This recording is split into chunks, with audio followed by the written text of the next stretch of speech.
Noticias del reino de Dios, la alegría de anunciar el Evangelio. Jesucristo, el sol de los Andes. Invoquemos la presencia de la Santísima Trinidad. En el nombre del Padre, del Hijo y del Espíritu Santo. Amén.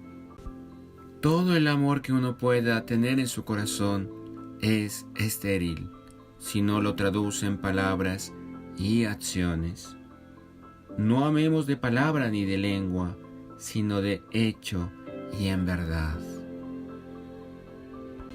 Primera lectura de la carta del apóstol San Pablo a los Efesios.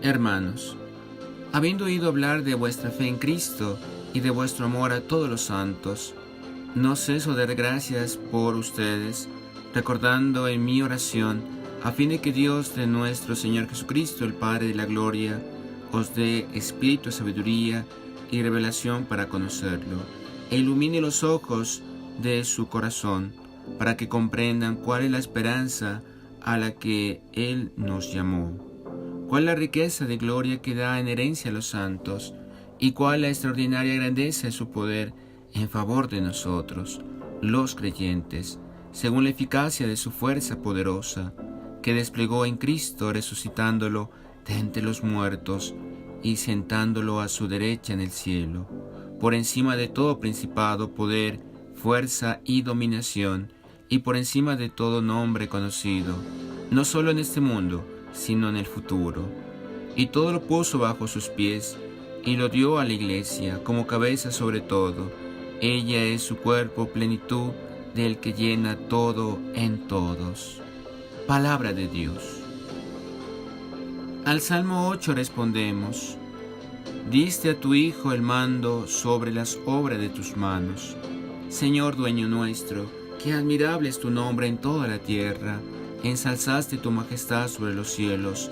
De la boca de los niños de pecho has sacado una alabanza. Diste a tu Hijo el mando sobre las obras de tus manos. Cuando contemplo el cielo, obra de tus dedos, la luna y las estrellas que has creado, ¿qué es el hombre para que te acuerdes de él, el ser humano para mirar por él? Diste a tu Hijo el mando sobre las obras de tus manos. Lo hiciste poco inferior a los ángeles, lo coronaste gloria y dignidad, le diste el mando sobre las obras de tus manos, todo lo sometiste bajo sus pies. Diste a tu Hijo el mando sobre las obras de tus manos. Proclamación del Santo Evangelio según San Lucas. Os digo, por tanto, todo el que me confiese delante de los hombres, también el Hijo del Hombre le confesará como suyo delante de los ángeles de Dios. Pero el que me niegue delante de los hombres, será negado ante los ángeles de Dios. A todo el que hable contra el Hijo del Hombre, se le perdonará. Pero al que blasfeme contra el Espíritu Santo no se le perdonará.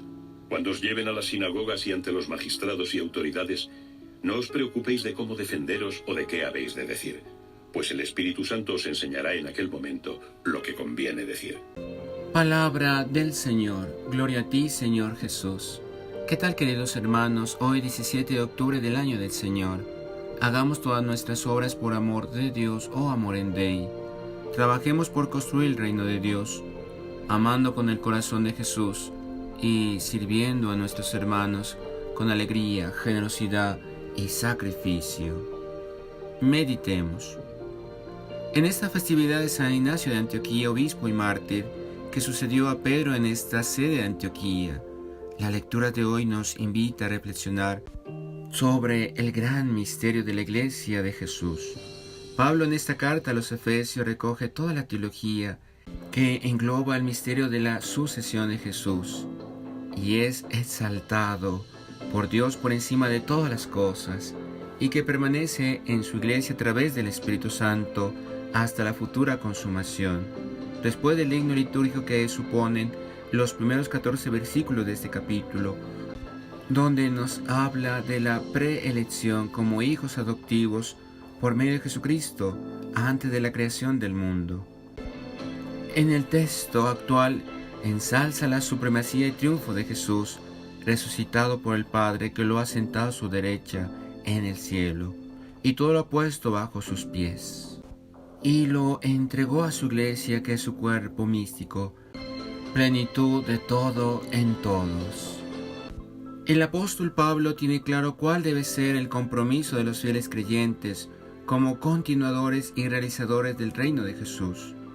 Y en esa clara evidencia de gracias, pide sabiduría y revelación para que el Espíritu ilumine los corazones y anime la esperanza de los hermanos de fe. Somos herederos de la gloria del Padre manifestada en Jesús, que ha de brillar también en nuestras vidas y en nuestras comunidades para transparentar la gracia recibida de Dios, que es don para toda la comunidad. Como comunidad creyente, debemos ser testigos fieles de la salvación que Jesús nos ha confiado. Aquello que Pablo reclama a la iglesia de Éfeso de abrir los ojos de la fe para conocer y ensalzar la figura de Cristo, que es lo que Jesús exige en este Evangelio de Lucas. Jesús se reconoce Hijo del Hombre ante sus discípulos para fortalecer su confianza y seguimiento. Él está por encima de los ángeles de Dios y tiene la fuerza y el amparo del Padre. Seguirle supone estar de parte de Jesús ante los hombres. Confesarle verdadera fe y confiar en la fuerza del Espíritu que no abandona a los que creen en Él. Esta fe ciega, humilde y entregada es la que nos hace ser verdaderos discípulos de Jesús. Pero no es fácil tener esta certeza. Sus apóstoles se desperdigaron cuando la pasión y condena de Jesús, y solo con la experiencia del resucitado recuperaron su entusiasta seguimiento. Eso es lo que Jesús nos pide también a nosotros. Tenemos la ventaja de conocer el premio, de contar con su prometida presencia, de esperar que el Espíritu ponga en nuestra boca y en nuestros corazones lo que hemos de confesar, y sigue siendo necesario mantener esa esperanza. Hoy nuestro mundo necesita contar con profetas del optimismo, con anunciadores de esperanza, con personas que trasciendan las urgencias y esclavitudes de este mundo. Jesús nos pide un seguimiento total, asumir sus enseñanzas, poner en favor de los últimos y desprotegidos, que serán los primeros en el reino de Dios. No hay neutralidad sino opción por los pobres. No hay indiferencia sino compromiso por las causas de los necesitados y oprimidos. No hay enclaustramiento sino una defensa valiente del mensaje del Evangelio, que es salvación y esperanza para toda la humanidad. Anunciar el reino es vivir con audacia y sin temor en la presencia de Dios, con la fuerza y gracia del Espíritu. Esta es la creencia de nuestra Iglesia, comunidad de creyentes en Jesús. Hoy celebramos la memoria de San Ignacio de Antioquía, mártir. Ignacio significa lleno de fuego, Ingius, fuego.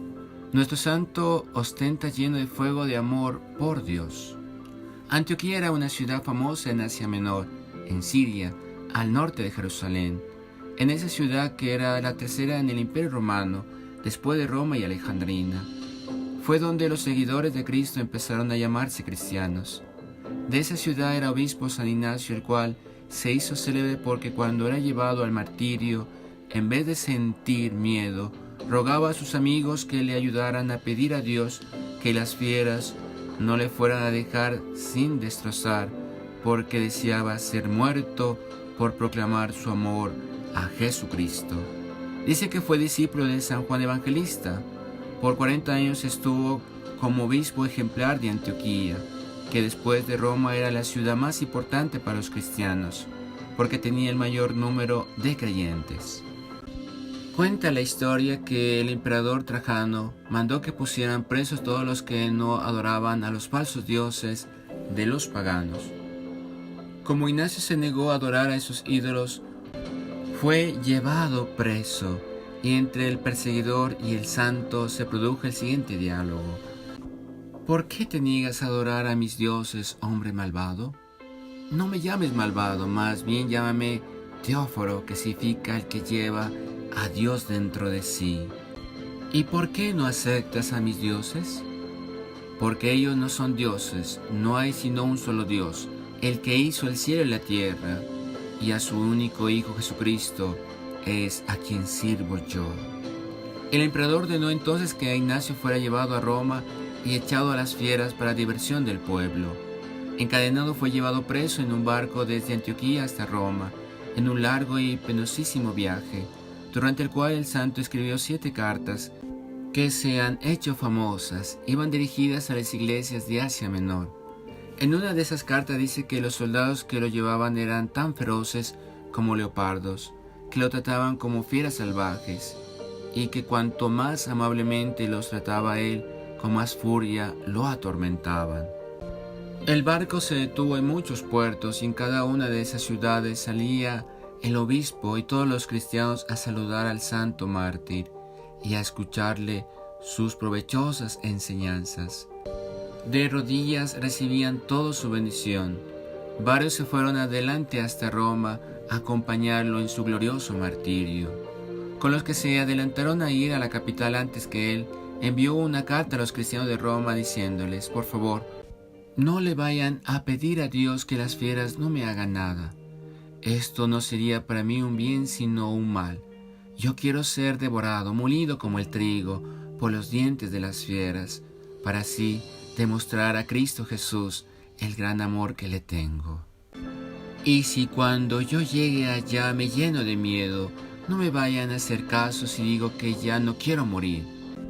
Que venga sobre mí fuego, cruz, cuchilladas, fracturas, mordisco, desgarrones, y que mi cuerpo sea hecho pedazos, con tal de poder demostrarle mi amor al Señor Jesús, y así tener un pequeño dolor de lo que sufrió mi Señor en tal agonía en la cruz. Al llegar a Roma salieron a recibirlo miles de cristianos, y algunos de ellos le ofrecieron hablar con altos dignatarios del gobierno para obtener que no lo martirizaran. Él le rogó que no lo hicieran, y se arrodilló y oró con ellos por la iglesia, por el fin de la persecución y por la paz del mundo. Como al día siguiente era el último y el más concurrido día de las fiestas populares, y el pueblo quería ver muchos martirizados en el circo romano, especialmente que fueran personajes importantes, fue llevado sin más al circo para echarlo a las fieras. Era el año 107. Ante el inmenso gentío fue presentado en el anfiteatro. Él oró a Dios, y enseguida fueron soltados los leones hambrientos y feroces que lo destrozaron y devoraron, entre el aplauso de aquella multitud ignorante y cruel. Así consiguió Ignacio lo que tanto deseaba, ser martirizado por proclamar su amor a Jesucristo. Algunos escritores antiguos decían que Ignacio fue aquel niño que Jesús colocó en medio de los apóstoles para decirles: quien no se haga como un niño no puede entrar en el reino de los cielos. San Ignacio dice en sus cartas que María Santísima fue siempre virgen.